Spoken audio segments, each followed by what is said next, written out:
आपके धन को शेयर मार्केट से कई गुना बढ़ाने के लिए हमारे वीडियो देखें और चैनल को सब्सक्राइब करें, वीडियो को लाइक करें और अपने दोस्तों और रिश्तेदारों के साथ शेयर करें। नए वीडियो के नोटिफिकेशन के लिए बेल आइकन ज़रूर दबाएं।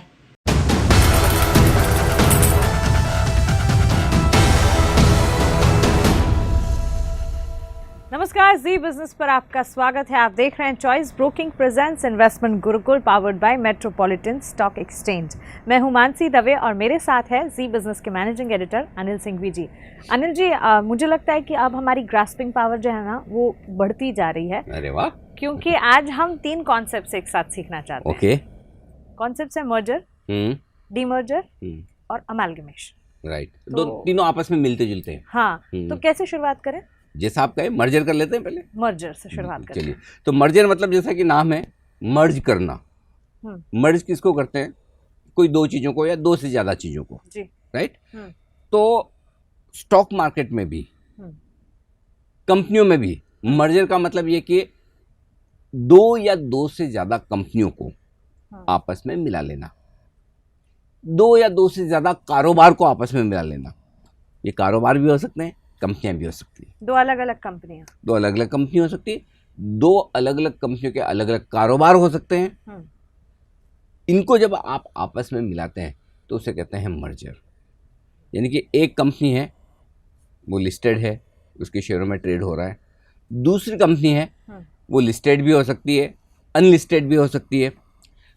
कंपनी ए लिस्टेड है, कंपनी एम मानसी अनलिस्टेड है। ठीक है, ए मतलब मेरी कंपनी हुई। हाँ। तो अगर मर्जर होना है तो दो लिस्टेड कंपनियों का भी हो सकता है, दो अनलिस्टेड कंपनियों का भी हो सकता है। अनिल सिंघवी के पास 50 कारोबार हैं, उसमें से एक कारोबार ऐसा है मेरा मोबाइल बनाने का, वो मैंने अलग कर दिया। मानसी जी के पास 10 कारोबार है, उसमें से एक कारोबार ऐसा है कि मोबाइल के इक्विपमेंट बनाने का। हाँ। तो मैं कहूँगा कि मेरा जो मोबाइल वाला बिजनेस है ना, वो और आपका मोबाइल के इक्विपमेंट बनाने वाला जो बिजनेस है, ये दोनों को मर्ज कर देते हैं। आपको भी फायदा होगा, मुझे भी फायदा होगा। क्या फायदा होगा वो अलग बात है, इंटरनल ऑपरेशंस। हाँ। बट इस तरह से जब दो कारोबार या दो कंपनियों को आप एक साथ मिलाते हैं तो उसे कहते हैं मर्जर। ये बड़ी इंटरेस्टिंग चीज है और स्टॉक मार्केट में इसकी बड़ी वैल्यू है। आपने कहा ए लिस्टेड कंपनी है और एम अनलिस्टेड कंपनी। दोनों कंपनियां लिस्टेड भी हो सकती है, अनलिस्टेड भी हो सकती है। अच्छा, बट लेकिन हम चूंकि भाई हम स्टॉक मार्केट के एंगल से बात करें तो हमारे लिए मर्जर वाली इंपॉर्टेंस क्या है? दो में से एक तो लिस्टेड हो। हाँ, तो अनलिस्टेड कंपनी को फायदा होगा लिस्टेड कंपनी के साथ। फायदा नुकसान दोनों को हो सकता है। अच्छा। उसके और पैरामीटर से हम आगे बात करेंगे। अच्छा। लेकिन पॉइंट सिंपल ये है कि या तो दो कारोबार आपस में मिल जाए या दो कंपनियां आपस में मिल जाए, ये है मर्जर। ठीक है, कंपनियां क्यों लाती हैं मर्जर? हाँ, ये बड़ा इंटरेस्टिंग सवाल है। आमतौर पर दो कमजोर आदमी एक साथ मिलते हैं किसी मजबूत आदमी का मुकाबला करने के लिए। हाँ। है ना? तो अगर किसी सेक्टर में कंपटीशन ज़्यादा है तो उस सेक्टर की नंबर 1 कंपनी से आपको मुकाबला करना है और आप नंबर 4 नंबर 5 वाली कंपनी है, तो आप क्या कहेंगे? हम दोनों मिल जाते हैं, हम दोनों मिल जाएंगे तो हम नंबर 2 पे पहुंच जाएंगे या हम नंबर 3 पे पहुंच जाएंगे। तो कंपटीशन, ताकत बढ़ जाएगी। ताकत बढ़ने के फायदे क्या है? आपकी बैलेंस शीट बड़ी हो जाएगी, आपको पैसा रेज करना है ज़्यादा इजीली मिलेगा। ठीक है, टैक्स एडवांटेज होते हैं। दो अलग अलग कारोबार आप चलाएं, वो कहते हैं ना घर में कि दो घर या दो चूल्हे अलग चल रहे हैं। हाँ। तो खर्चे ज़्यादा हो जाते हैं। हाँ। जॉइंट फैमिली में खर्चे कम होते हैं। बिल्कुल, है ना? तो वैसे ही हाल ये जॉइंट फैमिली टाइप हो गया। दो या तीन कारोबार एक साथ मिलकर कर रहे हैं तो आपके खर्चे कम हो जाएंगे। राइट। आप अलग अलग तरह के नए प्रोडक्ट्स लॉन्च कर सकते हैं। प्रोडक्ट्स में डाइवर्सिफिकेशन कर सकते हैं। कैसे कि एक कंपनी की एक्सपर्टाइज एक चीज में थी, दूसरी कंपनी की एक्सपर्टाइज दूसरी चीज में थी, दोनों मिल जाएंगे। हाँ, तो है ना? जैसे हिंडाल्को है, हिंडाल्को की एक्सपर्टाइज एल्यूमिनियम बनाने में है, नोलिस के एल्यूमिनियम प्रोडक्ट्स बनाने में है। तो दोनों की एक्सपर्टाइज काम में आ जाए तो प्रोडक्ट का डाइवर्सिफिकेशन हो सकता है, प्रोडक्ट्स की रेंज बढ़ सकती है, कंपटीशन आप ज़्यादा अच्छे से कर सकते हैं। हिंदुस्तान में या हिंदुस्तान के बाहर आपको कारोबार फैलाना है, ज़्यादा अच्छे से फैला सकते हैं। अच्छा, टेक्नोलॉजी का फ़ायदा है जी। एक कंपनी के पास एक टेक्नोलॉजी, दूसरे के पास कोई दूसरी, तो हो सकता है टेक्नोलॉजी दोनों की मिलाकर बेहतर हो जाए। हाँ। एग्जैक्टली। बैलेंस शीट जो मजबूत होती है उसमें आपको पैसा रेज करना हो, कामकाज बढ़ाना हो, वो ज़्यादा आसान हो जाता। तो ढेर सारे एडवांटेज है मर्जर के। अच्छा, मतलब ये एक से भले दो। देखिए, हाँ, एक से भले दो, ये वाला फंडा है। हाँ, उसमें थोड़ा सा चेंज कर लीजिए। जब एक से भले दो आपको पता है, तो मर्जर होते ही आप एक से एक 11 होने चाहिए। तब फिर एक और एक 11 हो जाए तो बस मर्जर सक्सेसफुल। बिल्कुल बिल्कुल। तो इसके क्राइटेरिया भी होंगे मर्जर के? क्राइटेरिया कुछ नहीं है। अच्छा, दो कंपनियों को डिसाइड करना है कि हमें एक होना है। हाँ, बस हमें एक होना है। उसके बाद जो अप्रूवल्स लेनी होती हैं, जो रिक्वायर्ड अप्रूवल्स हैं कानून के मुताबिक, कंपनी लॉ के मुताबिक, वो आप अप्रूवल्स ले लीजिए। भाई, कंपनी लॉ में आपको पूछा जाएगा कि क्यों मर्जर कर रहे हैं, फायदा क्या है, रीजन बताइए। सेटिस्फाई हो गए, आपको अप्रूवल मिल जाएगी, कोई बड़ी बात नहीं है। अच्छा, तो मतलब इस सोसाइटी के लिए भी फायदेमंद होना चाहिए, ऐसा कुछ है ये लॉज में, ऐसा पूछेंगे? ना, देखिए, सिंपल चीज़ है मानसी। सबसे पहले तो दोनों कंपनियों के लिए फायदेमंद होना चाहिए, और दोनों कंपनियों के लिए फायदेमंद है तो दोनों कंपनियों के शेयर होल्डर के लिए फायदेमंद है। तो इवेंचुअली हो ही जाएगा फायदेमंद। हाँ, तो इवेंचुअली आप मर्जर को ये मत देखिए कि किसी कंज्यूमर को फायदा होगा, जरूरी नहीं है। कंज्यूमर को हो सकता है नुकसान ही हो, कारोबार को। हाँ, कि भाई अगर कारोबार को फायदा होगा, कंपनियों को फायदा होगा, मर्ज होने के बाद जो कंपनी बनेगी उसको ज्यादा फायदा होगा। अच्छा, ठीक है। तो फिर इसमें प्रोसीजर, अगर मर्जर लाना है दो कंपनियों को, तो किस तरह से प्रोसीजर क्या रहेंगी? दोनों कंपनियों के प्रमोटर्स, उनको डिसाइड करना है। और ये मैं आपको बता दूं कि ये एक दिन का काम नहीं है। मर्जर की प्रोसेस जो कहते हैं ना, दिमाग में विचार आया, उसके बाद फिर वो, उसके बाद से जो है ना वो चालू होता है। महीनों लग जाते हैं, हफ्तों लग जाते हैं, साल भी लग सकता है, क्योंकि बड़ी कॉम्प्लिकेटेड चीज़ है। दो कंपनियां आपस में बड़ा कॉम्पीट कर रही है, दो कंपनियां अलग अलग तरीके से काम करती है, दो कंपनियों के प्रमोटर के विचार अलग है। ये तो दो ही की बात कर रहा हूँ, और मर्जर जरूरी नहीं दो के बीच में हो, 3, 4, 5 कंपनियों का भी हो सकता है मर्जर। अच्छा, दो ही कंपनियों का मर्जर? ना ना ना ना ना ना ना ना, ऐसा कोई जरूरी नहीं है। ऐसा किसने बोला? दो से ज्यादा भी हो सकती है। ना ना ना, दो से ज्यादा भी हो सकती है। अच्छा, आमतौर पर दो होती है, लेकिन दो से ज्यादा होने में भी कोई मनाही थोड़ी है कहीं।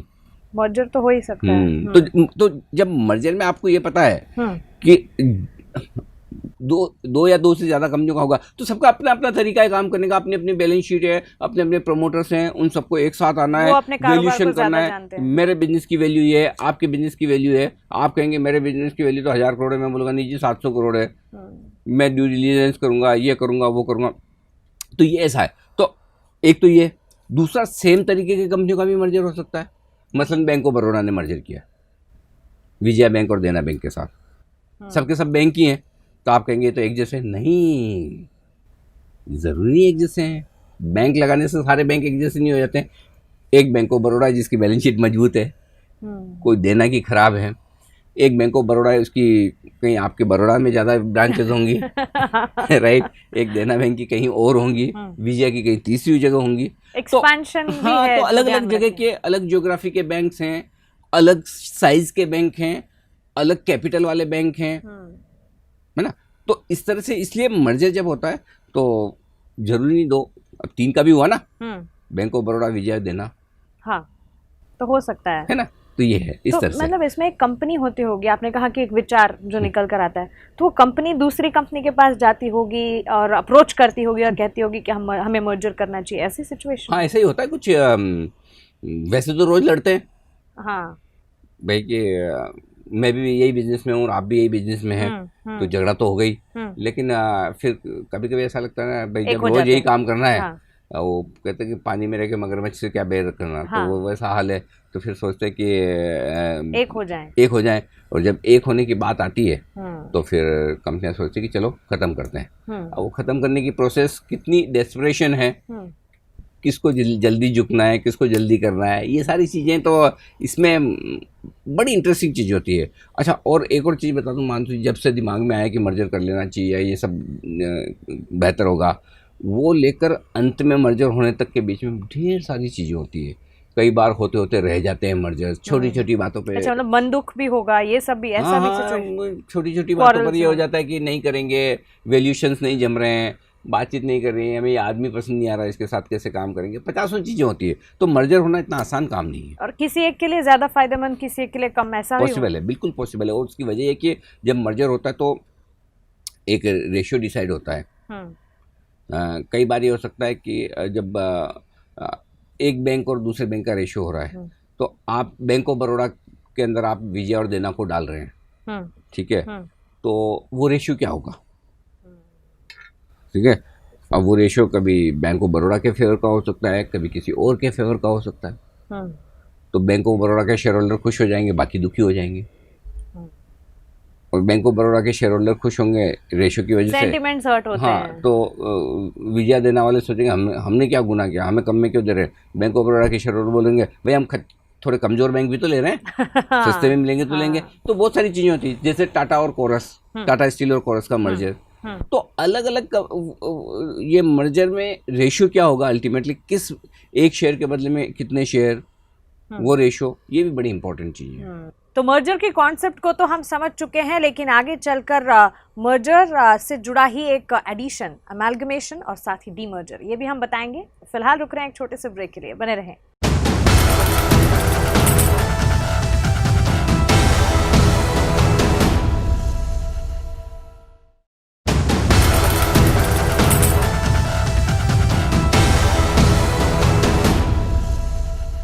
ब्रेक के बाद स्वागत है आपका। आप देख रहे हैं इन्वेस्टमेंट गुरुकुल और अनिल जी हमें समझा रहे हैं मर्जर, डीमर्जर और अमेलगमेशन।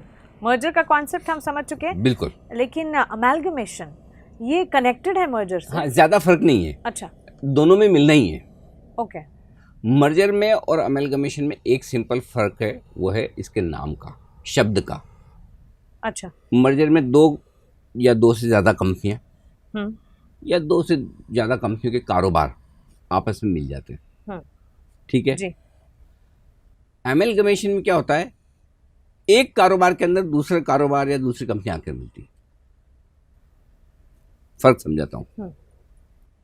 दो कंपनियां हैं, एक का नाम है आर्सेलर और दूसरे का नाम है मित्तल। वर्ल्ड की दो सबसे बड़ी स्टील कंपनियां जी, दोनों मिल गई और ये बन गई एक नई कंपनी, आर्सेलर मित्तल। इसको कहते हैं अमालगमेशन। दो कंपनियां जब मिलकर एक नई दो या दो से ज्यादा कंपनियां मिलकर एक नई कंपनी बनती है, ये क्या हो गया, अमालगमेशन।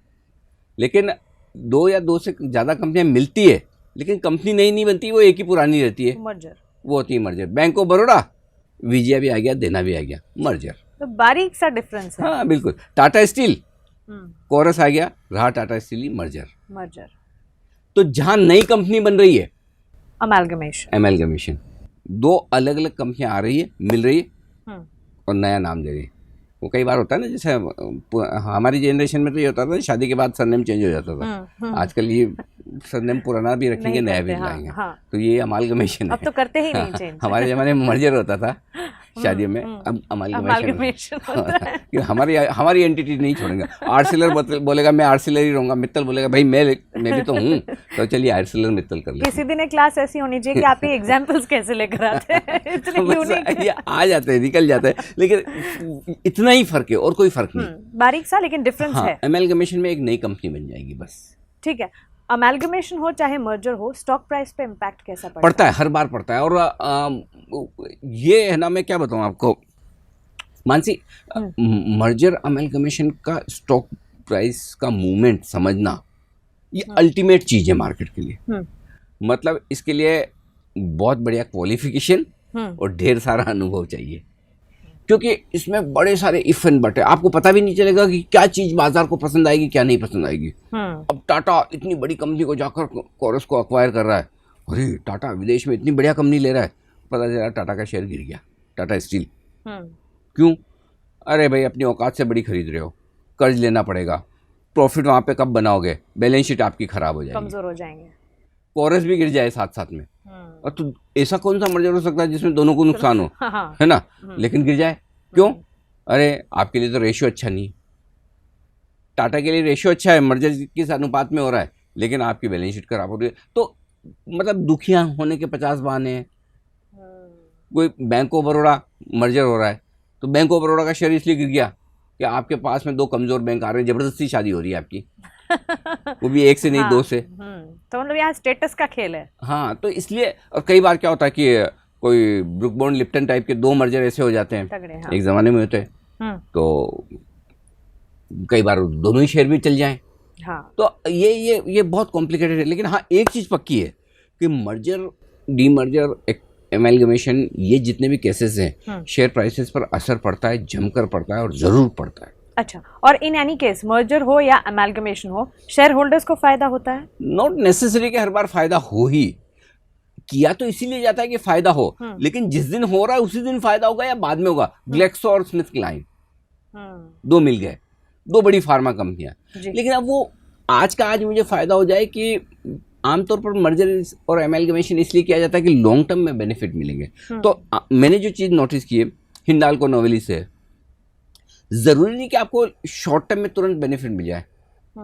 टाटा मोटर्स, JLR है, शॉर्ट टर्म में बेनिफिट मिलेगा नहीं मिलेगा जरूरी नहीं, लेकिन आमतौर पर लॉन्ग टर्म में मर्जर और एमैल्गमेशन में जो या तो मर्ज हो गया तो जो एंटिटी है पुरानी जो भी बनी हुई है वही, जैसे टाटा मोटर्स ने JLR को मर्ज कर लिया तो है तो टाटा मोटर्स ही, उनके लिए फ़ायदे की भी बात हो सकती है। और अगर मर्जर ढंग से नहीं किया, इंटीग्रेशन अच्छा नहीं हुआ, महंगा कर लिया, तो टाटा मोटर्स की हालत भी ख़राब हो सकती है। और अगर दूसरा ही कि एमैल्गमेशन हुआ, अच्छा हुआ, इंटीग्रेट बढ़िया कर दिया, लॉन्ग टर्म में बेनिफिट हो गया, तो तेजी भी हो सकती है। तो ये डायरेक्टली आप ये बोलते हैं कि मर्जर होते ही मतलब फ़ायदा हो गया, एमैल्गमेशन होते ही फ़ायदा हो गया, ऐसा इफेक्ट आने में टाइम भी लगता है ना। ये मैं बोल रहा हूँ कि मार्केट की सबसे इंपॉर्टेंट और सबसे मुश्किल चीज़ है कि मर्जर एमैल्गमेशन के केस में वाकई में फ़ायदा होगा या नहीं। ठीक है, अब डीमर्जर की तरफ बढ़े, लेकिन उससे पहले स्वैप रेशियो, हाँ ये क्या है भाई? मर्जर दो तरीके से हो सकता है।